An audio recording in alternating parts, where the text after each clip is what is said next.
بسم الله والحمد لله والصلاة والسلام على رسول الله وعلى آله وصحبه ومن والاه وبعد السلام عليكم ورحمة الله وبركاته. Dans l'élaboration d'une fatwa, d'un avis religieux, les juristes de l'islam doivent prendre en considération, comme nous l'avons déjà démontré, un certain nombre de paramètres. Entre autres, ou bien les deux premiers, c'est l'espace et le temps. Et à partir de là, on a commencé à parler de ce que les premiers ont qualifié de nawazil. Quelque chose, un problème qui survient, mais qui n'était pas connu à l'époque du messager de Dieu, alayhi salatu wassalam. Généralement, quand nous sommes face à une situation, quelle qu'elle soit, qui nécessite une solution, un problème qui nécessite une solution, nous sommes censés aller vers le livre de Dieu et la tradition du prophète alayhi salatu wassalam. Bien entendu, la chose devient de plus en plus complexe parce qu'à l'époque, les gens faisaient ça de manière, on va dire, naturelle, normale. À l'heure actuelle, nous avons des modernistes, hadathiyoun, des gens qui nous disent non, il ne faut recourir qu'au livre de Dieu. La tradition du prophète, oui, bon, bien sûr, le prophète sallallahu alayhi wa sallam était infaillible, ma'soum, mais voilà, ces hadiths, ils sont sujets à caution. Sauf que, attention, vous avez affaire ici à une secte qui a été, tout comme l'a été cette mouvance, cette tendance qu'on appelle le wahhabisme, qui a été façonné, forgé, fabriqué par les Britanniques, qui ont été très intelligents, soit dit en passant, et je trouve ça même de bonne guerre.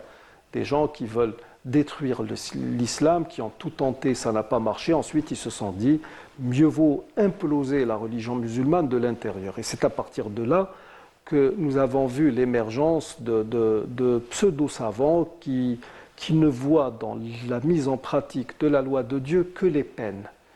Comme nous l'avons dit lors d'une séance précédente, couper la main du voleur, flageller le fornicateur, etc.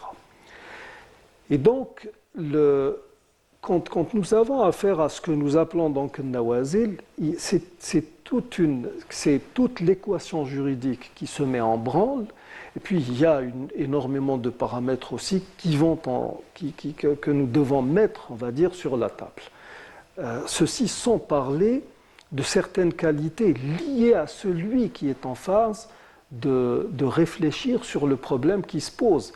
Il y a la notion d'expérience qui doit intervenir, il y a la reconnaissance par ses pairs, parce qu'actuellement, ne l'oublions pas, nous avons affaire dans les réseaux sociaux à des pseudo-prédicateurs qui s'érigent en tête pensante, en conscience carrément de la nation musulmane. Oui, ceci passe, ceci ne passe pas, n'écoutez pas un tel, il n'y a que moi qui puisse vous trouver des solutions.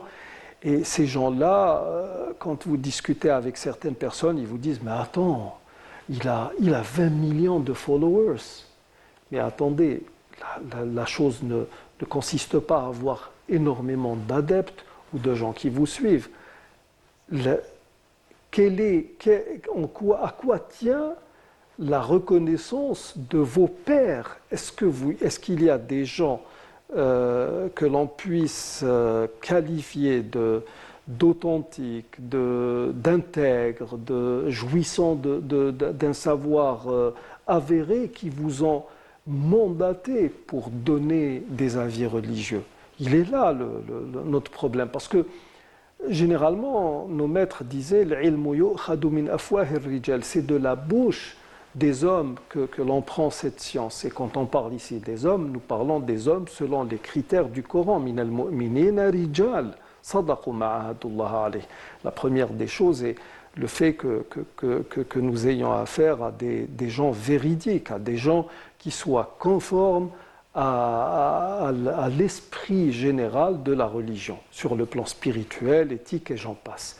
Donc, quand il y a justement, quand nous sommes face à un problème qui se pose mais qui ne s'était jamais posé, ce que nous appelons nawazil, qui est le pluriel de nazila, il y a des gens qui vont venir réfléchir à une solution.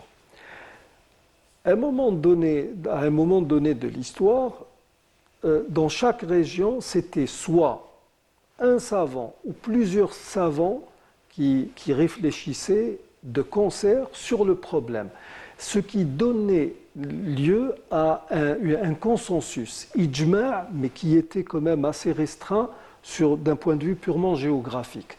Parce que généralement, quand nous parlons des sources d'inspiration de la religion, vous avez le Coran, la tradition prophétique. En troisième position, vous avez l'ijma', le consensus. C'est généralement, qu'est-ce qu'on entend par ijma'? C'est le consensus des compagnons du prophète sallallahu alayhi wa sallam. Et certains sont allés jusqu'à dire il n'y a pas d'ijma' mis à part celui des sahaba, des compagnons du messager de Dieu alayhi salam. Mais le problème est que même dans la génération des sahaba ou même celle des tabi'in, des successeurs, il n'y a jamais eu d'ijma'. Il y a des avis qui étaient suivis par, on va dire, un nombre plus important de compagnons que le reste. C'est-à-dire, les compagnons divergent au sujet de quelque chose. Vous avez 70% qui sont d'un avis et 30% qui sont dans l'autre. Bien entendu, nous penchons pour l'avis le plus prépondérant, ra'i jumhur sahaba. Mais en réalité, quand nous parlons de l'ijma', il est rare de trouver sur un point qui suscite la divergence un consensus de tous les compagnons du prophète sallallahu alayhi wa sallam. Donc il y a l'ijma' et par la suite il y a, enfin en quatrième position, nous avons le qiyas, qui est l'analogie. Et ce qiyas, il va aussi être vu sous différents prismes, de différentes manières en fonction des écoles. Ceux qui ont le plus travaillé sur l'analogie, c'est l'école hanafite. Pour le reste, ils ont mis des garde-fous, des conditions pour recourir au qiyas, mais bon, la chose n'est pas absolue ou presque absolue comme ce fut le cas pour les hanafites.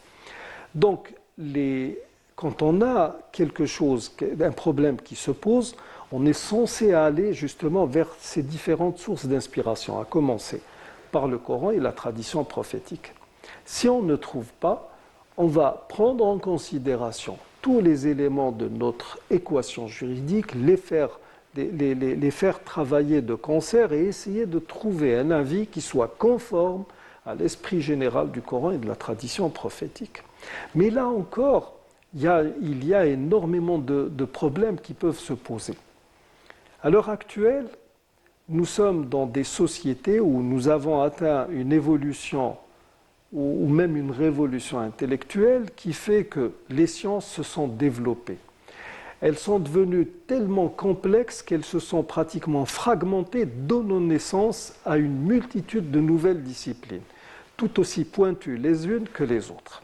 Et à partir de là, quand nous sommes face à un débat sociétal, quand nous sommes en phase de discuter d'un problème quel qu'il soit, nous sommes dans l'obligation de travailler dans la collégialité et de faire intervenir une multitude de disciplines. Un autre problème se pose dans nos pays, nous les pays musulmans ou arabo-musulmans. Nous ne considérons comme science que les sciences, les sciences pratiques, expérimentales, comme les mathématiques, la biologie, les sciences naturelles, la physique, la chimie et j'en passe. Les sciences humaines, nous les avons négligées. Et le problème est que dans les sociétés qui se respectent, c'est les sciences humaines qui font fonctionner les sociétés. Ça n'est pas le mathématicien, le biologiste, le physicien qui vont venir réfléchir sur les problèmes de société. Ce sont les philosophes. Et à l'heure actuelle, avec l'explosion du wahhabisme, alors là, parler de philosophie dans nos sociétés, c'est pratiquement se retrouver à l'époque de Paul de Tarse où le philosophe c'était l'ennemi de Dieu par excellence. Alors que dans le droit canon de l'islam, quand nous étudions ou pour ceux qui se sont intéressés à un domaine très pointu que nous appelons ilm usul al-fiqh, la science même des fondements du droit canon de l'islam, Nous sommes plein pied dans la théologie, que nous pourrions traduire par ilm al-kalam, et quiconque parle de ilm al-kalam, la théologie, c'est-à-dire la réflexion religieuse pure, vous allez avoir 70% de philosophie et 30% de sciences religieuses pures. L'exégèse, mustalah al-hadith, c'est-à-dire tout ce qui concerne l'étude des hadiths, de leur transmission, de leur chaîne de transmission, de leur compréhension, etc. Malheureusement, nous ne sommes pas du tout dans cette logique qui était celle des premiers musulmans. Ça, d'une part. D'un autre côté, la collégialité. Nous n'avons pas la culture de l'écoute et du partage, le fait de se mettre autour d'une même table, de discuter, d'essayer de trouver une solution. Par moments, je ne sais pas, je vais vous raconter une anecdote. Une fois, il y a quelqu'un qui est venu voir l'un de nos maîtres disant « Mon fils m'a giflé. Que pensez-vous de cela, ya cheikh ?» Et là, le cheikh a dit « Écoute, pose cette question, tu devrais te la poser à toi-même. Qu'est-ce qui a fait que tu aies un fils qui t'ait giflé? Pose-toi la question et réfléchis sur la manière dont tu as nourri et vêti cet enfant. Si la chose s'est faite dans un cadre licite, jamais ton enfant n'aurait pu lever la main sur toi. Maintenant, si tu as nourri ton fils de manière illicite, il est tout à fait normal qu'il en arrive là, tout simplement. Pose-toi la question. Et à ce moment-là, quand nous étudions certains phénomènes, comment se fait-il que dans une des sociétés musulmanes qui se respectent, comment se fait-il que nous ayons Dour al-Ajaza, c'est-à-dire des hospices pour personnes âgées? Comment se fait-il qu'il existe toujours certains vices, certains comportements qui sont aux antipodes de l'éthique musulmane? Eh bien, tout simplement parce que nous ne sommes pas en train d'étudier les choses comme il se doit, ou bien le problème quand il se pose, nous ne le cernons pas de la manière la plus adéquate, à savoir essayer de voir quel est le statut légal de la chose, est-elle licite ou illicite, et ensuite mettre en action des sciences humaines telles que l'histoire, la sociologie, la psychologie, pour essayer de cerner le problème au mieux et d'essayer d'apporter la bonne solution. C'est en cela que consiste la loi de Dieu. Ça n'est pas le fait de ramener un verset ou de ramener un hadith et de dire « voilà ce que Dieu a dit, voilà ce que le prophète a dit, vous faites ci, vous ne faites pas ça ». Non, ça ne marche pas comme ça. Quand on a un problème, on devrait l'étudier comme l'ont fait les premiers.